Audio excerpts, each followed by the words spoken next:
Hey guys, Easy as Pie here. I'm back again with the Kawasaki JS550 now. It's recently been swapped over from the 450 to the 550.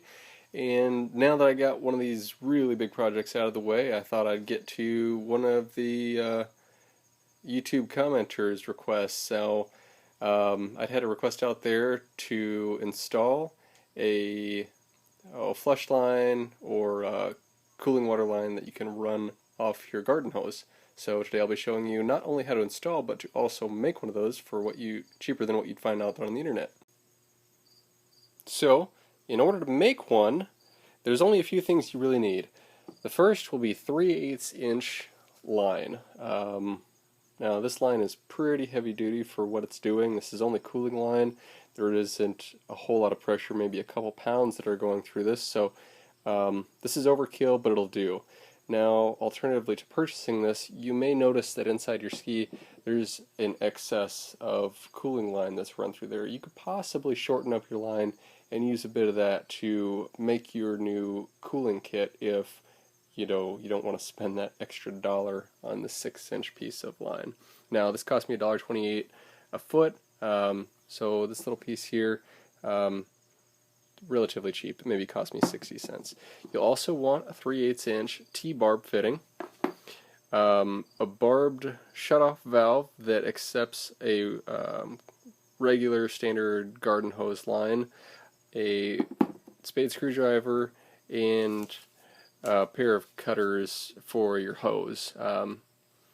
Hose line cutters actually work a lot better, but I've got these, so I'm using these. So place the barbed end of your hose connector into your 3/8 inch line and attach yourself a band clip. It's not entirely necessary, like I said, there isn't a whole lot of pressure on this, but for added measure, if you want to go ahead and put those on, feel free to. Next, go ahead and put the barbed T-fitting in the bottom portion of this line.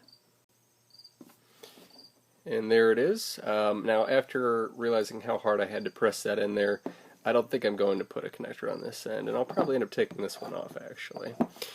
So there, for $1.50, 60 cents, and $1.30, I've made my own flush kit.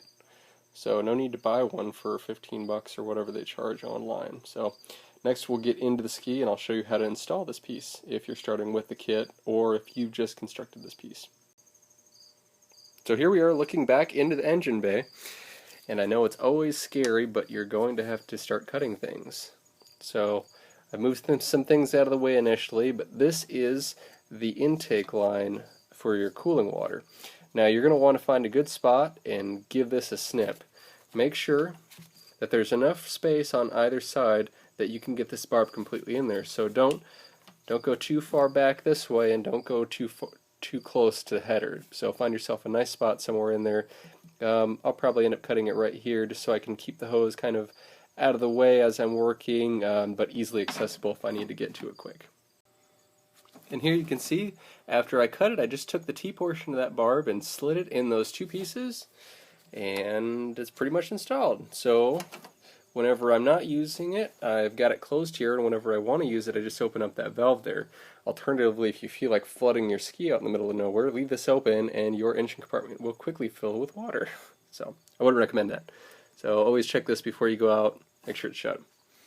Anyhow, that's really all there is to the flush line kit installation and creation.